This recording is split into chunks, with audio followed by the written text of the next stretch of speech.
Baik Ustadz, mengenai berita yang sudah beredar, yang sedang ramai diperbincangkan di media sosial manapun maupun televisi, mengenai kekerasan seksual yang terjadi pada 12 santriwati dan pelakunya itu merupakan guru pesantren ya Ustadz.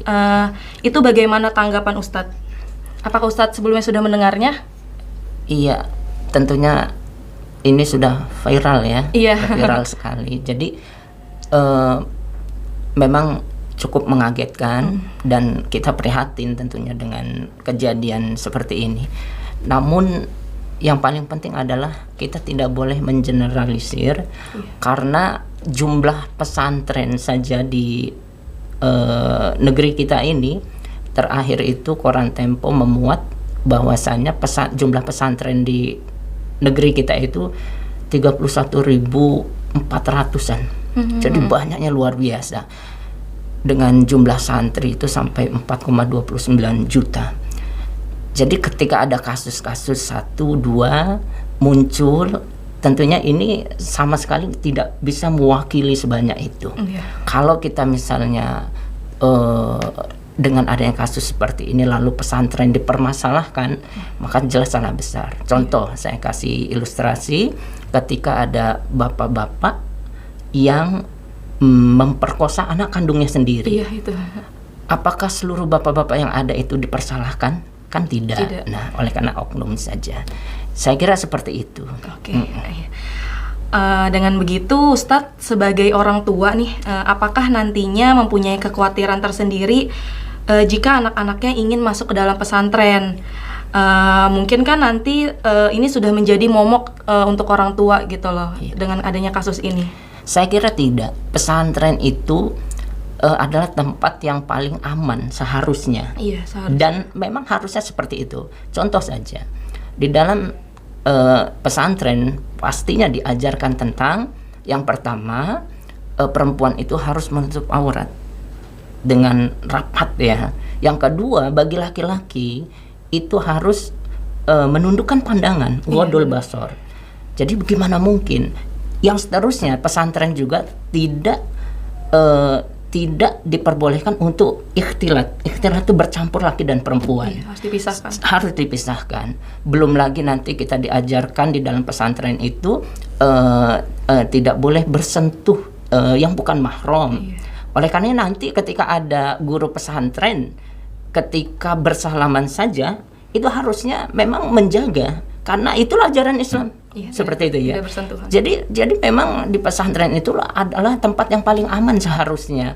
Nah, oleh karenanya sekali lagi jangan mengeneralisir ketika ada 1-2 pesantren. Kita bukan menutup mata ya, tapi paling tidak jangan sampai dengan seperti ini akhirnya kita terjebak dengan pesantren itu sendiri menjadi negatif keseluruhan. Benar. Gitu ya. Benar, saya kira gitu.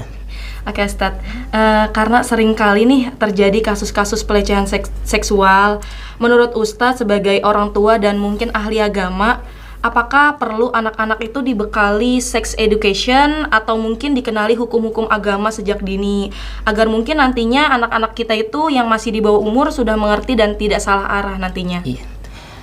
Setuju ya, Mbak Fatia ya. Setuju sekali, cuman jangan sampai juga ketika dalam mengajarkan anak-anak sex education itu justru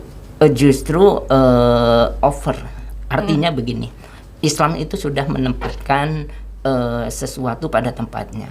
Masalah-masalah yang terkait dengan keperempuanan, masalah yang terkait dengan aurat, semuanya itu sudah diajarkan di dalam Islam, sehingga secara otomatis dan hubungan suami istri pun diajarkan di dalam fikih itu, dalam fikih. Jadi sebenarnya santri itu sudah diajarkan bagaimana tidak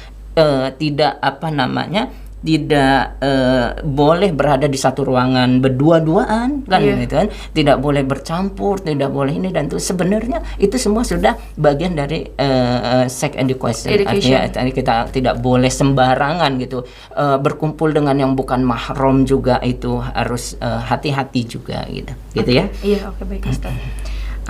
Satu pertanyaan terakhir, menurut Ustadz sendiri, pesantren ini kan menjadi tempat yang paling aman untuk dipercayai orang tua untuk anak-anaknya mencari ilmu agama lebih dalam. Tapi karena adanya kasus tersebut, nama pesantren tuh jadi tercoreng, Ustadz. Gimana tuh menurut Ustadz? Sebenarnya ya kalau kita mau jujur,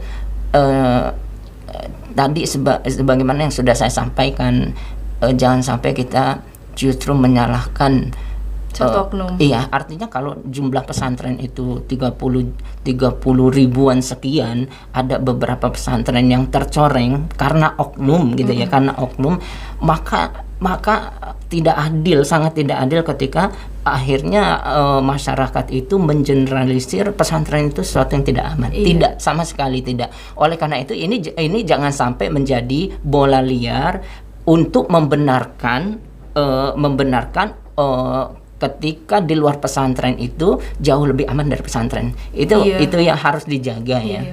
Tetap bagi saya khususnya, pesantren itulah tempat yang paling aman. Dan kalau ada oknum-oknum yang seperti itu, maka oknum itulah yang harus diberikan sanksi yang sebesar-besarnya. Enggak usah hukum positif. Hukum Islam udah sangat cukup. Misalnya hukum Islam itu ketika kan si Ustadz ini tahu bagaimana zina itu muhson. Kalau zina muhsan bagaimana dirajam sampai mati kan gitu kalau hukum Islam. Jadi berat sekali, sangat berat, dan ayat-ayatnya sudah lengkap, dalil-dalilnya sudah lengkap gitu ya. Jadi saya kira tidaklah bisa digeneralisir. Gitu. Hanya karena salah satu oknum saja. Betul.